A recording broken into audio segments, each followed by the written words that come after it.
Welcome back, everybody, to the High Bricks Cultivation System. Today we're going to do an introduction to regenerative practices, and this will take about 45 minutes. So, before we jump into it, let's review a little bit about what we've covered so far. So we started out talking about the 4 elements and how important those are to plant growth. Fire, air, water, and then we ended with earth, which really relates to plant nutrition. So the earth, the soil, the growing medium, whatever, that's where all the plant nutrition comes from. And this is really one of the keys to increasing bricks, as we've talked about. We know having a balance and the right amount of all the elements is crucial for having high bricks. But typically it's easier to get the fire, the energy element dialed in, the air element, the water element dialed in relatively quickly. It's really the earth element that people have to spend the most time and energy on, because what we have discovered is that this means building a soil food web. So we talked about the soil food web last time and how that is really the way that a plant gets its optimal nutrition. It's going to be so much more effective than trying to precision feed nutrients or just to feed plants fertilizers. We want to build a healthy soil food web in order to really get those high bricks plants that will be nutrient dense, flavorful, have better terpenes, and ultimately we're going to end up getting higher yields too with this method than trying to feed fertilizers to the plants. And so finally, going from those elements to the soil food web, today we're going to talk about, well, what are some practices we can use to improve and build that soil food web over time in order to optimize the plant's nutrition. And the way we do that is by using regenerative practices. So today we'll do an overview of what are pretty much all the regenerative practices, and then later on in this course we're going to dive into some of them in more detail. So first of all, let's talk about what does regenerative mean and why are we referring to these as regenerative practices, and you've probably been hearing this term regenerative agriculture being thrown out a lot these days. So what does this all mean? Well, it's similar in idea to some other concepts that you may already have heard of as well, like the idea of having a truly living soil, the soil food web, as we've talked about. You may have also heard of biodynamic farming, no-till farming, probiotic farming, which is closely related to natural farming, or as it's known more often in the US, Korean natural farming. And of course, organic farming. As we've already talked about, certified organic farming has been kind of watered down to the point where it's really just all about using organic or natural inputs and not so much about practices that build a healthy soil and a healthy soil food web. But organic originally was intended to do these things, so we can kind of include that in here as well. But the bottom line is that all these things that are related to regenerative, really ultimately what they are doing is increasing soil carbon and building biodiversity.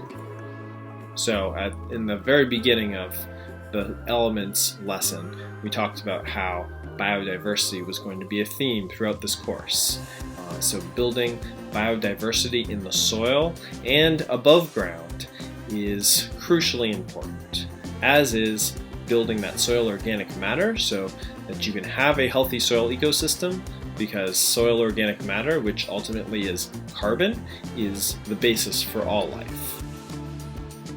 And so again, just to emphasize, it's the soil organic matter that we really want to focus on, especially if you're growing in native soil.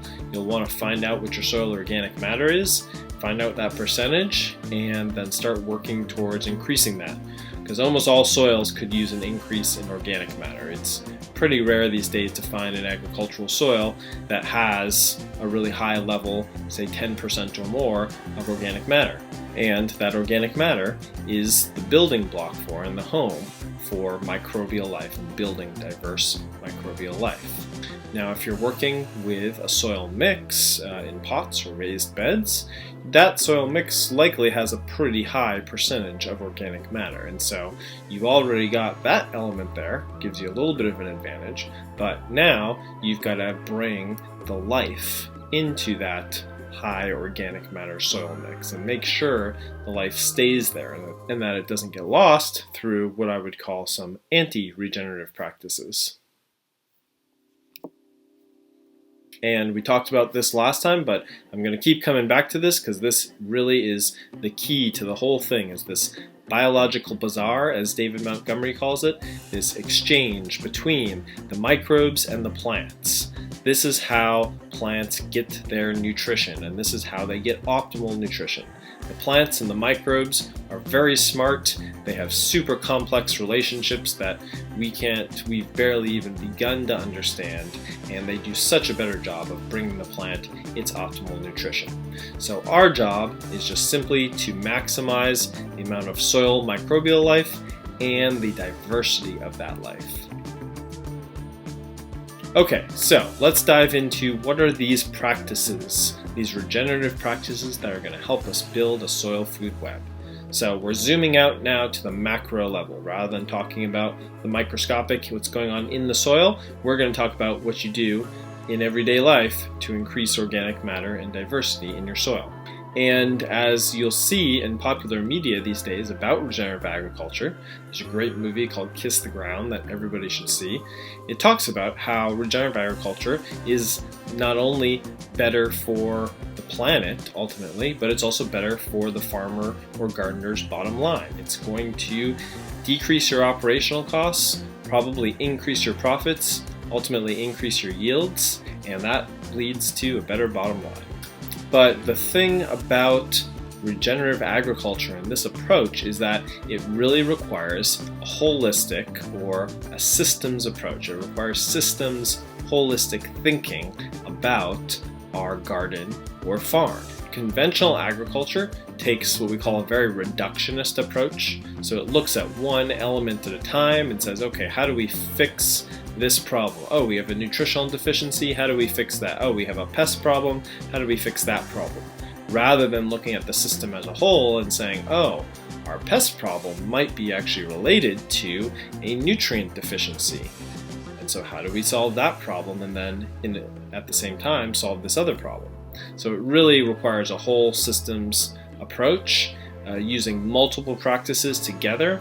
And this is part of why modern science, until very recently, has struggled to explain how regenerative agriculture works and the benefits, because it requires using multiple different factors all at once. You can't just change one variable necessarily and get a different result. You sometimes have to change a lot of variables at once.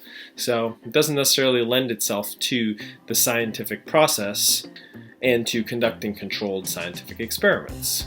But we do know from experience of farmers, and actually from thousands of years of experience of traditional farmers, that this stuff does work. So we'll start with what I call the regenerative ag trinity, and if you read David Montgomery's book, Growing a Revolution, he talks about these three practices as really being the key to implementing regenerative agriculture. You've got to be using all three of these practices together in order to start seeing true regeneration. And then we'll talk about some other practices that can also be integrated that are certainly helpful. But these are the top three here: cover cropping, and crucially, leaving that cover crop in the field as mulch rather than removing it from the field. Crop diversity, which we'll see can be achieved through crop rotation or through companion planting. And no-till or low-till growing. So we're going to talk about each of these individually. And then we'll talk about these other regenerative agricultural practices, like integrating livestock. So this is one of the key discoveries of regenerative agriculture, is that bringing livestock back onto the farms and even into the gardens where you're growing vegetables or growing grain crops is going to be beneficial, bringing those two back together. Conventional agriculture has separated the animals and the crops, and really, in order to have a complete ecosystem, we need to have both of them together. We will also talk about what I refer to as organic matter return, and you'll see what that means when we get to it. And then finally, hugelkultur is a very interesting technique, especially for small-scale farming or gardening. Alright, so here's our first one, cover cropping and mulching. So there are many reasons to cover crop, and in fact there's a couple different types of cover crops. But it really comes down to a couple different reasons why we should cover crop. One is biodiversity. So having different kind of plants and different kind of plants' roots in the soil during the growing season is ultimately going to increase the diversity of life in the soil, because different plants have different microbes that they promote and that work in symbiosis with them to get the nutrients they need. And so diversity of crops means diversity of microbial life too. And that ultimately leads to more strength of the ecosystem. Now, occasionally cover crops can also attract beneficial insects, and they can also repel pests. But probably one of the main reasons that people use cover crops is to fix nitrogen in the soil. And that can be through planting something like a legume that has nitrogen-fixing bacteria that naturally live at the roots and bring nitrogen into the soil. That's why if you look at peas and clovers, they will pretty much be green even if you're lacking nitrogen in the soil. They will pretty much always be green because they've got their own way of bringing nitrogen in.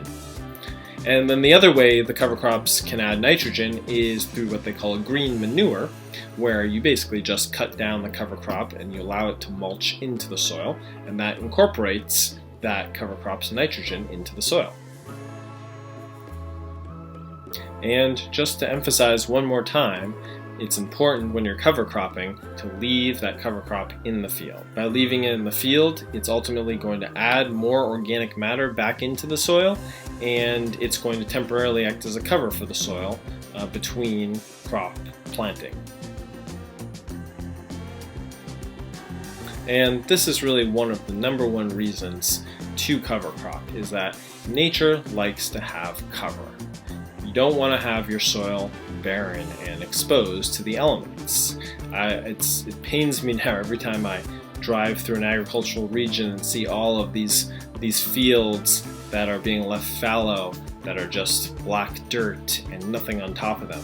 All of that organic matter and that soil, that topsoil, is going to be lost to erosion, to wind, and to rain when it doesn't have a living root structure in it, or at least a mulch to keep it covered. And the other thing about that too is that's just promoting weeds, because nature likes to have cover. So if there's no cover crop, if there's nothing intentionally planted there by a person, then weeds are going to come in. You know, even if you are growing indoors, you may not have as much of a problem with this, but weed seeds are everywhere. If you incorporated a compost that wasn't fully finished into your soil, there might be weed seeds in there. But having a cover crop is going to mitigate that and help you outcompete those weeds. It also helps the soil retain moisture and reduces erosion, reduces runoff, and it retains the soil structure. So here's an example of cover cropping. It's not just for field growing, it can be done in pots and in raised beds in your garden. You can apply cover cropping anywhere.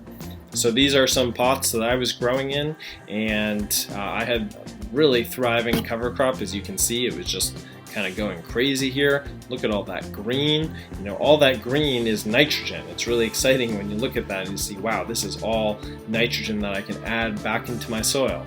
So I got to a point where it was time to chop and drop, as they say. So chopped down, in this case cut down with a scissors, that cover crop, and just let it sit on top of my soil in the pot.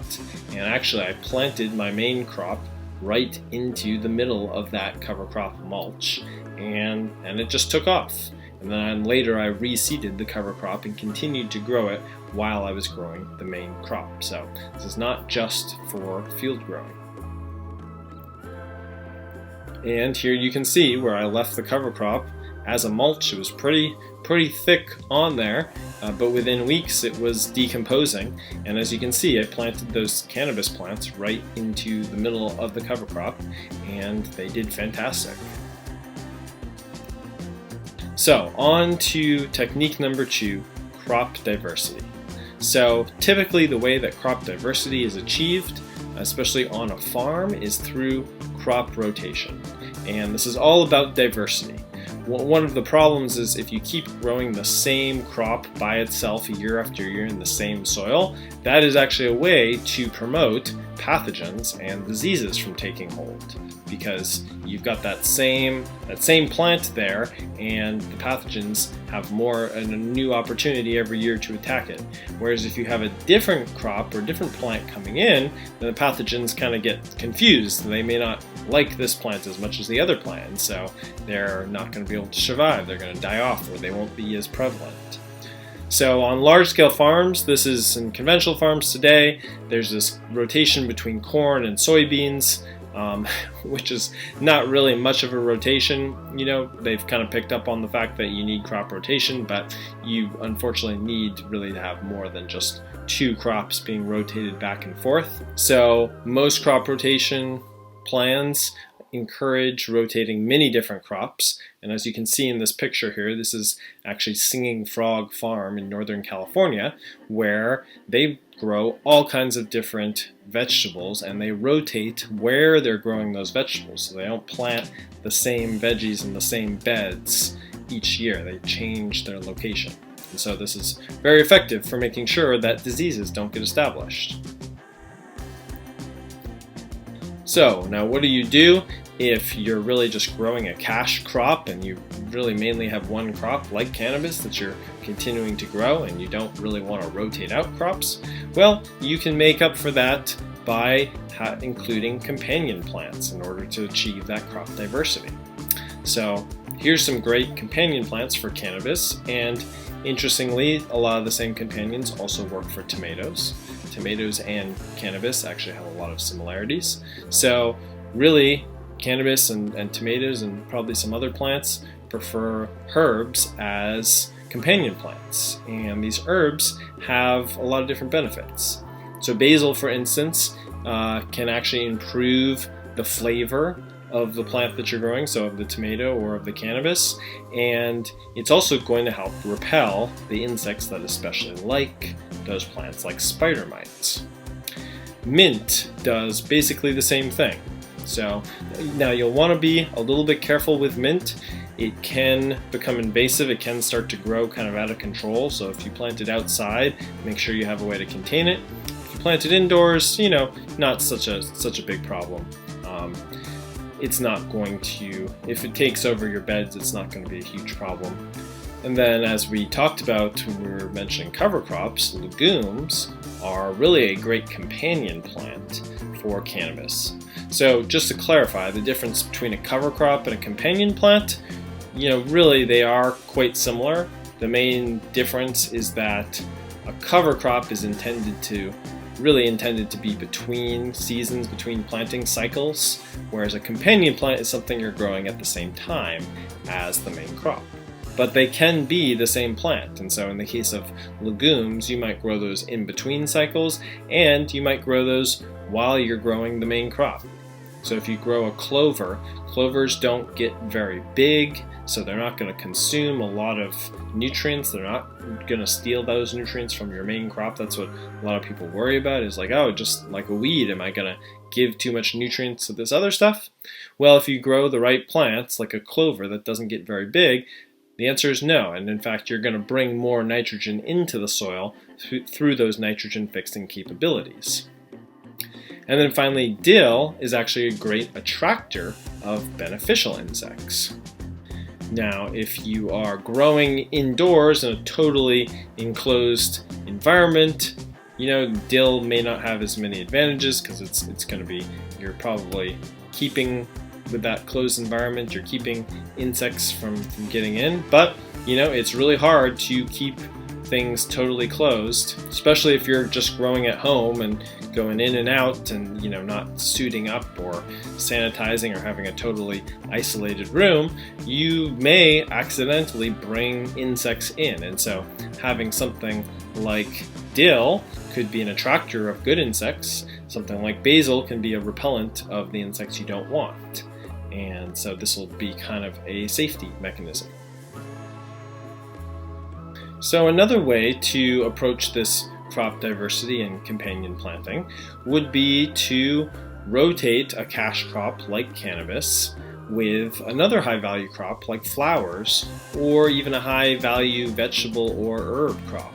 Now, some of you might be really set on just growing your one cannabis crop that you're familiar with, but I would encourage you to expand your horizons a little bit. Consider growing something else that you might still be able to sell for a decent profit if that's the purpose you're growing for, or something to improve the nutrition of your everyday diet and of your friends' diets by growing something like microgreens. And when you start to grow multiple cash crops together, this is what we refer to as polyculture farming. And for most truly regenerative farmers, this is ultimately the goal, is to be growing several different types of crops.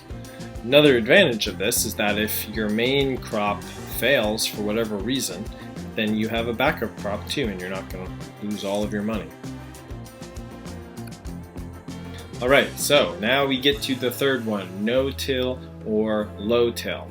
And this is probably one of the most controversial practices, at least among farmers, because it's been so ingrained in our heads as farmers or gardeners that what do every spring or before you're planting a new crop?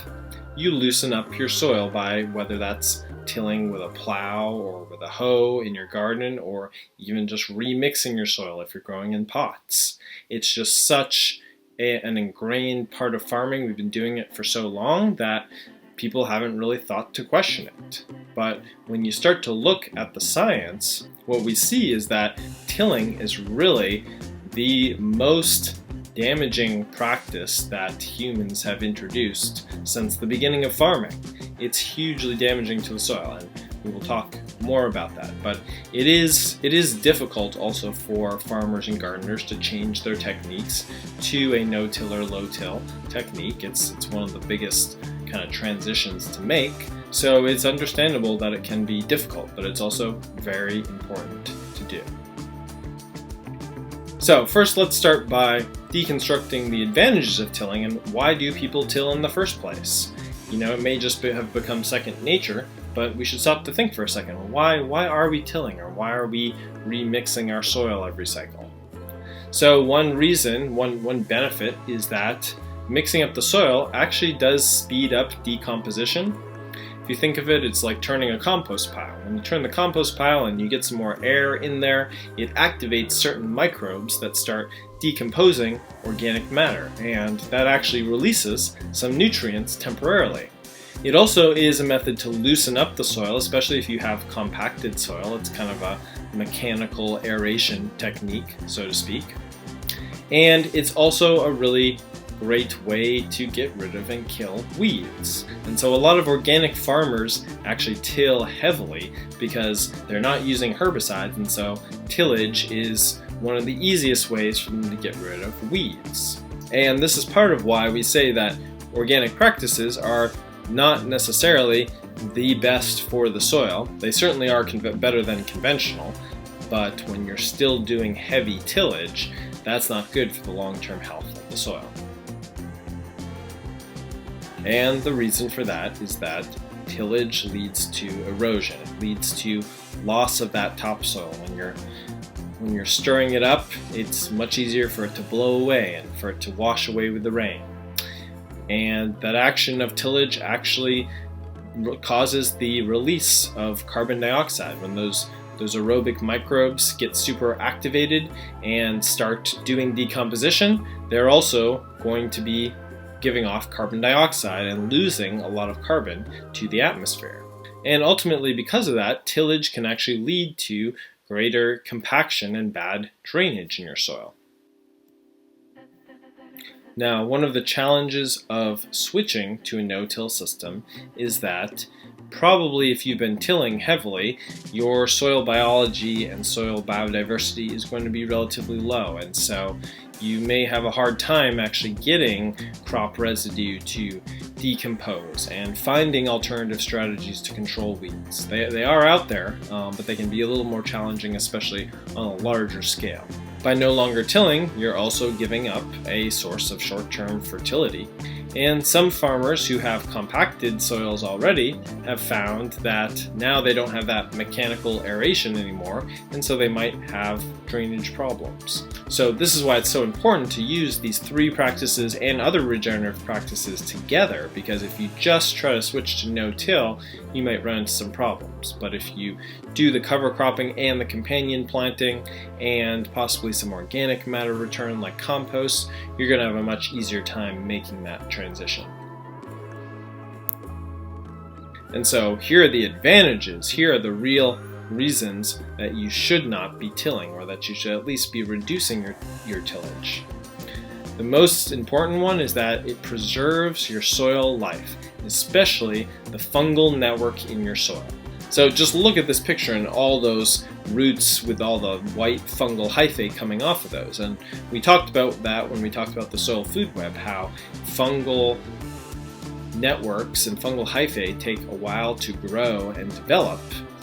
Typically at least a few months, and they're very fragile, and so as soon as you start tilling the soil, you're going to break up those networks that took so long to grow and bring that extra benefit to your plant. Ultimately, no-till is also going to lead to better water retention, because by not breaking up that soil and releasing the carbon, you're going to build better soil structure over time. And those substances released by the fungus and by the plant roots, the glomulin that sticks the soil together and creates soil aggregates, all of that is preserved when you stop tilling. Versus when you're tilling, you break up those soil aggregates and you lose that soil structure, which is crucial for water retention and for proper drainage. With no-till and allowing those fungal hyphae to grow, you ultimately reduce your need for fertilizer significantly and eventually eliminate it. And all of this just gets better and better year after year if you're doing these practices. And so you're going to get increased fertility and better drainage and better water retention. All these things are just going to improve year after year. And that's ultimately what we mean by regenerative. That's how we get to a regenerative soil. Alright, so now we'll get into the other practices of regenerative agriculture that can help to build a soil food web. And the first one we'll talk about is integrating livestock. Now, some people would actually argue that this is a really crucial part of regenerative agriculture, and this has probably gotten the most attention in the media when people have talked about regenerative agriculture, is this idea of integrating livestock and also using livestock to improve soil health. And we call this the cow controversy because the cow has potentially become one of the most controversial animals on the planet now. So many people believe that cows are a huge source of environmental problems, which they currently are. But as Gabe Brown likes to point out, it's not the animals that are the problem, it's where the animals are at. Or put another way, it's the how, not the cow. So it all has to do with how these animals are used in agriculture, how they're integrated, and especially how they're grazed. And so this gets to a gentleman named Alan Savory, who came up with this pretty revolutionary idea about holistic land management and holistic grazing, also sometimes referred to as intensive rotational grazing. And it's a method of grazing animals that actually regenerates the ecosystem rather than degrading it. So up until recently, most people believed that having animals on land, on a grassland like cows, was actually going to degrade the land because the cows come in and they eat all the grass, and then that grass is gone, and now you gotta let the land rest so that grass can regrow. But actually what Alan Savory discovered is that if we mimic the way that herds of wild animals ranged on the grasslands and the savannas before humans had come and kind of interfered in those ecosystems, they actually stayed very closely bunched together for protection from predators and would graze one area for a relatively short period of time and then move on to another area and potentially not even come back to that same area for months at a time, allowing that land plenty of time to regrow and regenerate. And in fact, the manure and the urine that the cows left behind, very concentrated in that area, would fertilize the grass naturally and allow it to regrow very quickly.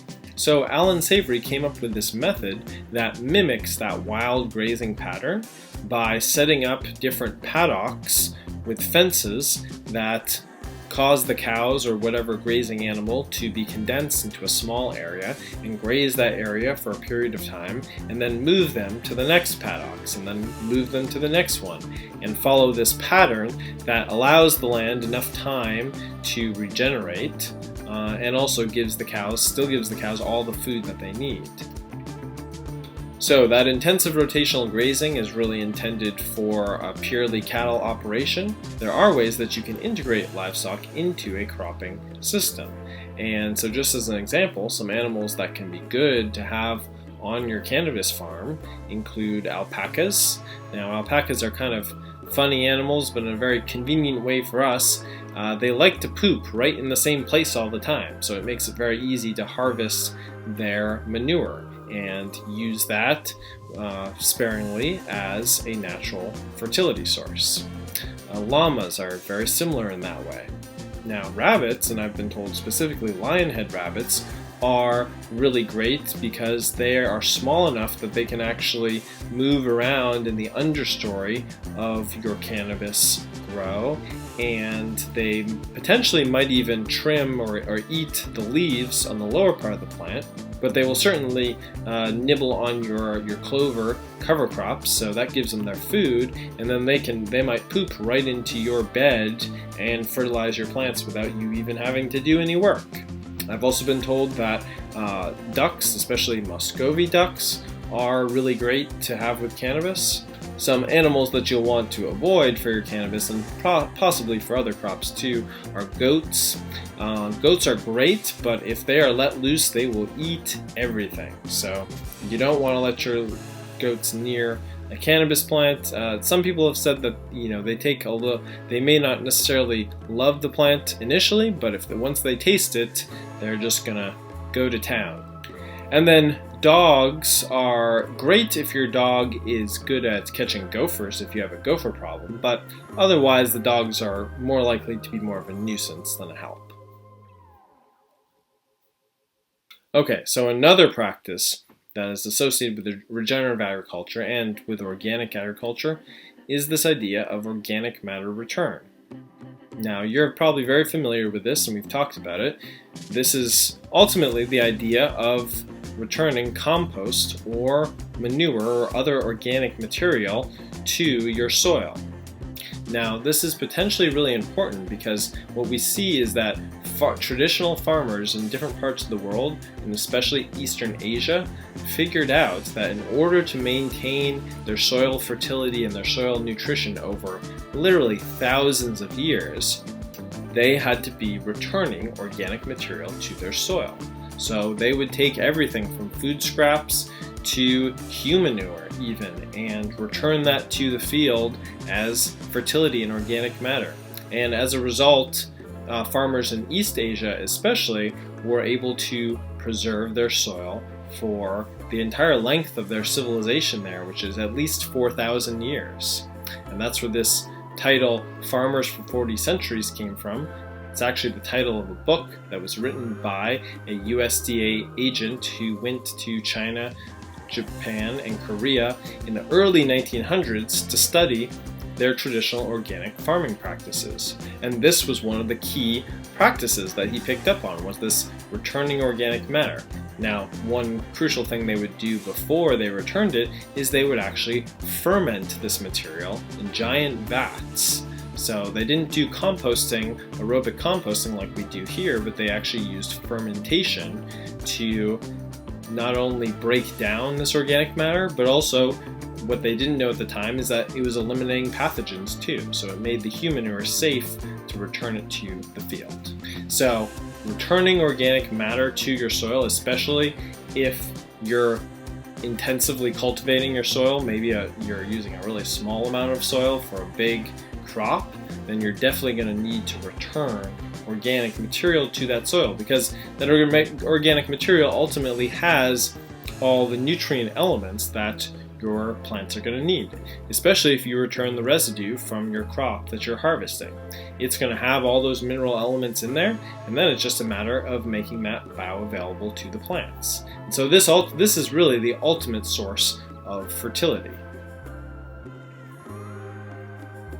Now, another example of returning organic matter to the soil, and in fact an example of a people that built up their soil to be even more fertile than it was naturally, is the people of the Amazon rainforest. And through over centuries, from taking charcoal that they were burning in fires and mixing that with other organic materials and putting it into the soil, they perhaps unintentionally, but somehow they created this really rich, fertile soil, which when it was finally discovered by modern scientists about a decade and a half ago, was referred to as terra preta, which is a Portuguese word meaning black earth.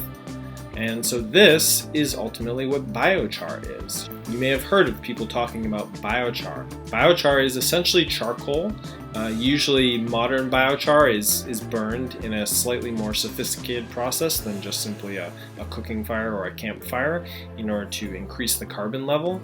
But that's ultimately what biochar is. So these people were essentially making biochar and putting it into their ground, and as a result, they made that Amazonian soil much more fertile. It's actually a little counterintuitive, but soil in the rainforest, in the Amazonian rainforest, is actually not that fertile. All the life in that jungle is above ground. And so biochar was able to create fertile soil where there was none. And so these are some other materials that you can use to return organic matter to the soil. We've already talked about composting. Bokashi is another form of composting, essentially. It's actually very similar to that idea of fermenting organic material that we talked about. We just talked about biochar. Then there's another idea in natural farming, Korean natural farming, called fermented plant juice, which is in some ways a liquid form of bokashi. And bioflux that we sell is actually very similar to a fermented plant juice. Our TerraFlux product is a biochar that's been inoculated with bioflux. And then worm castings are a really great source of fertility, and we've mentioned those. We'll talk more about those later. And even mulch, as we've mentioned, can be a source of returning organic matter. And insect frass is a more recently discovered really great source of organic matter. Now the final practice we're going to talk about, just really touch on more briefly, is hugelkultur. This is a really interesting and innovative way of building beds that ultimately results in a more fungally dominant bed and a slow release of nutrients through very slow decomposition over potentially as much as 20 years is how long these beds can last. It creates good aeration and really good water holding capacity, and this is all because at the core of a hugel bed is woody material.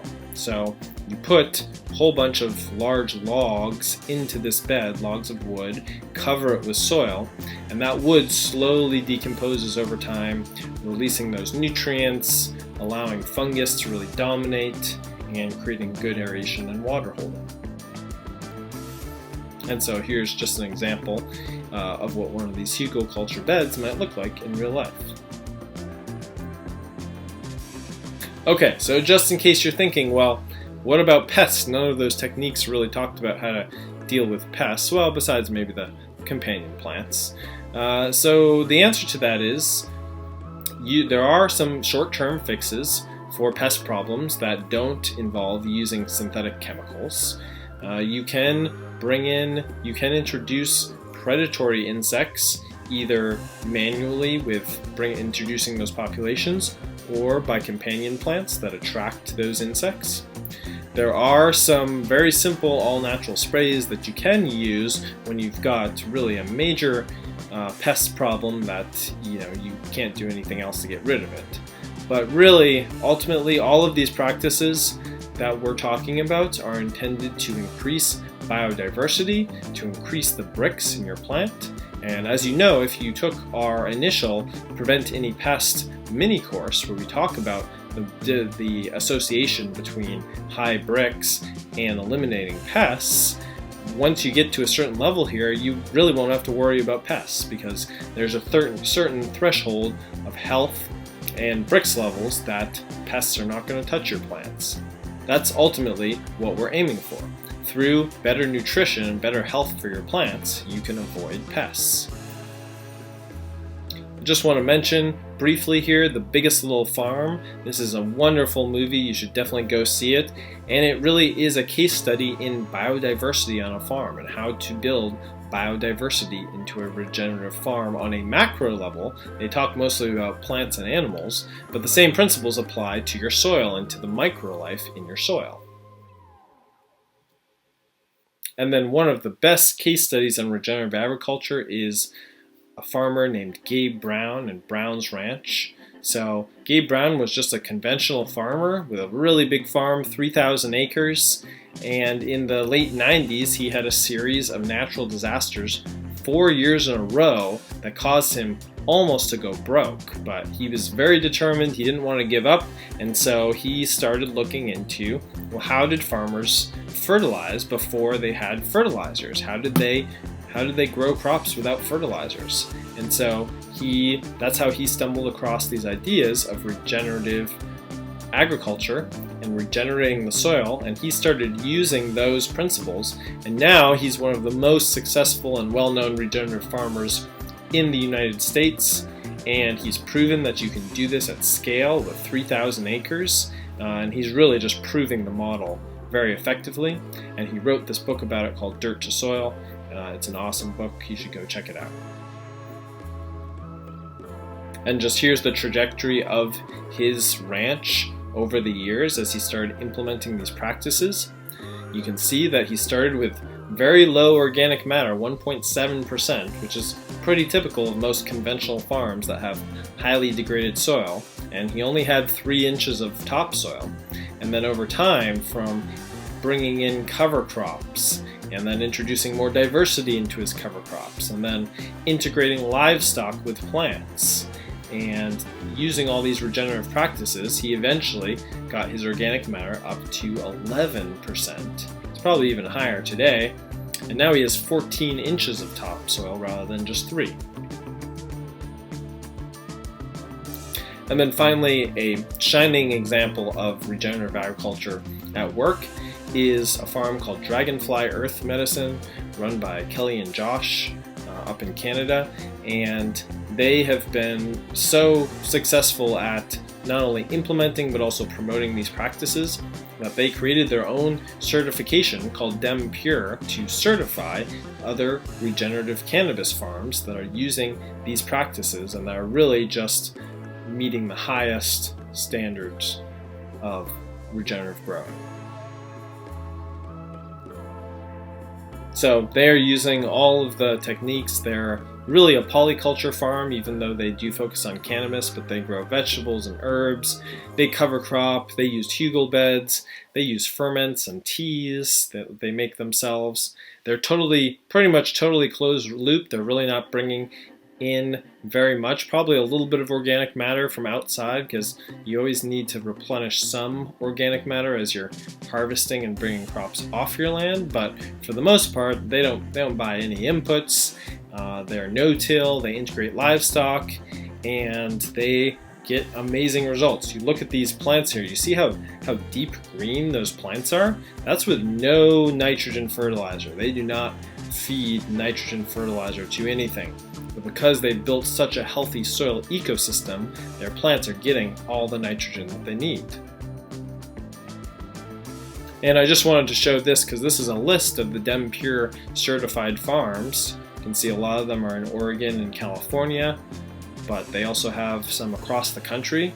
So there are dozens and dozens of farms in this group here that are successfully using these practices that are profitable and doing very good business for themselves, in addition to just having better quality products and better quality of life.